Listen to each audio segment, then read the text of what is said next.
السلام علیکم۔ ربی اشرح لی صدری ویسر لی امری واحلل عقدۃ من لسانی یفقہوا قولی۔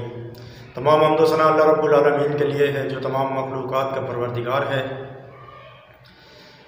آج ہمارا موضوع ہے کہ در حقیقت اور جنات سے جو علاج کرتے ہیں ان کی پہچان کیا ہے اور کیسے ان سے بچا جائے، کیونکہ جنات سے علاج کرنا قطعی جائز نہیں ہے۔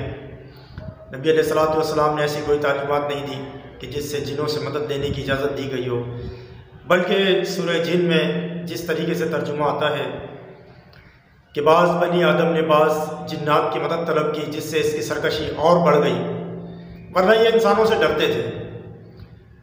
اور ایک مقام پر اللہ سورہ انعام کی آیت نمبر 128 کے اندر اس طرح ذکر فرماتا ہے کہ اے گروہ جنات، تم نے انسانوں سے بہت فائدے حاصل کیے، اور جو انسانوں میں ان کے دوستگار ہوں گے وہ کہیں گے پروردگار ہم ایک دوسرے سے فائدہ حاصل کرتے رہے اور آخر اس مدت کو پہنچ گئے جس کا تو نے ہم سے وعدہ کیا۔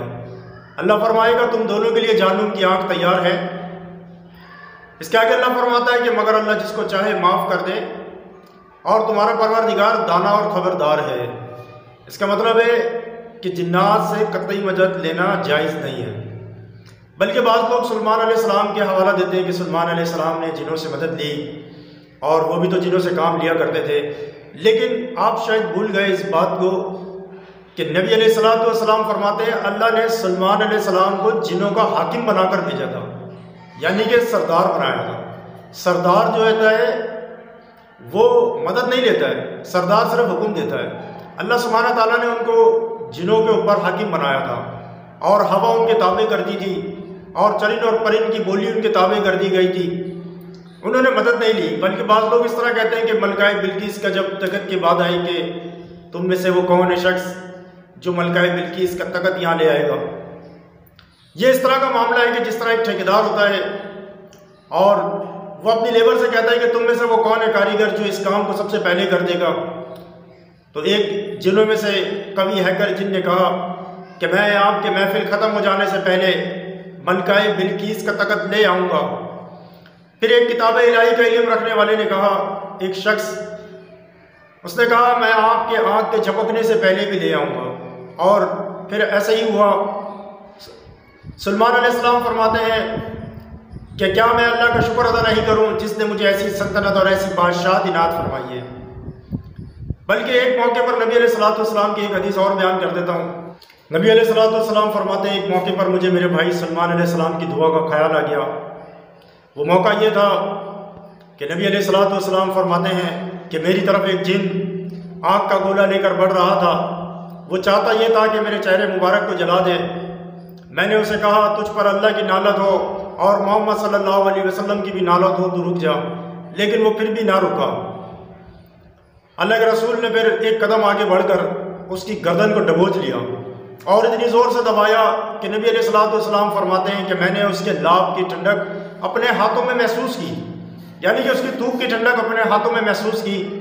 اور پھر مجھے میرے بھائی سلیمان علیہ السلام کی دعا کا خیال آ گیا۔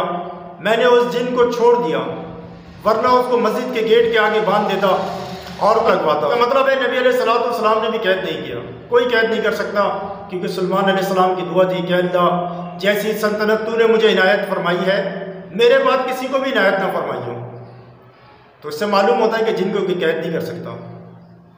اور جو اس طرح کے لوگ کہتے ہیں کہ ہم نے قید کر لیا، یہ کر لیا، یہ خود جن سے دوستی کرتے ہیں، جس طرح سورہ انعام کے اندر ہے کہ وہ ایک دوسرے سے دوستی کرتے ہیں اور ایک دوسرے سے فائدہ حاصل کرتے ہیں۔ جن اپنی باتیں اس کے آگے رکھتا ہے کہ تجھے میرا کام کرنا ہے، اور انسان اپنی باتیں اس کے آگے رکھتا ہے کہ تجھے میرا کام کرنا ہے۔ جن ان سے وہ کام کرواتا ہے جو جن چاہتا ہے، اور انسان وہ کام کرواتا ہے اس سے جو انسان چاہتا ہے۔ در حقیقت جو لوگ جن سے علاج کرتے ہیں وہ آپ کی ماں کا نام پوچھیں گے، آپ کے کپڑا منگوائیں گے، آپ سے چپل ٹوپی کچھ بھی ایسا جو آپ کے، یا پھر بال، اگر یہ سب چیزیں منگواتے ہیں تو سمجھ لیں کہ وہ جن سے علاج کرتا ہے۔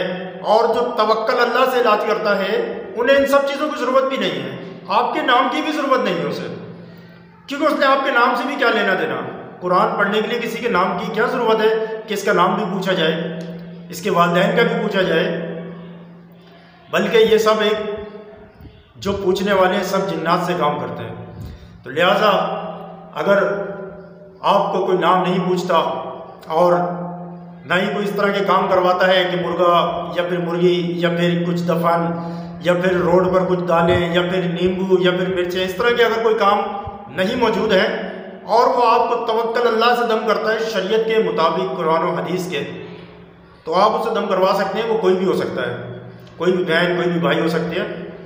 تو لہٰذا جو توکل اللہ سے کرتے ہیں وہ آپ سے کچھ بھی نام پتہ ایڈریس کچھ بھی نہیں پوچھیں گے، اور جو اس طرح کے کام کرتے ہیں تو آپ بخوبی اندازہ لگا سکتے ہیں کہ وہ جنات سے علاج کرتا ہے۔ ایسے لوگوں سے بچیں، آپ کا ایمان بھی خراب ہو جائے گا، اور جو ایمان آپ نے پوری زندگی بھر اللہ کی عبادت کر کر کمایا ہے، تقویٰ کمایا ہے، نیکیاں جمع کی ہیں، وہ ایسے لوگوں کی وجہ سے برباد ہو جاتا ہے، کیونکہ وہ آپ سے ایسا کام کروا دیتے ہیں جو شریعت کے مطابق سراسر حرام ہے۔ مثلا آپ سے مرغا ذبح کرا دیا غیر اللہ کے نام پر، مثلا آپ سے ایسا کام کروائیں گے کہ جو دین اسلام میں بالکل ہی غلط ہے، آپ سے ایسا کام کروائیں گے جس سے اللہ کے ساتھ شرک اور کفر ہو جائے گا، تو ایسا کام کروا کر وہ آپ کے ایمان کو تباہ اور برباد کر دیتے ہیں۔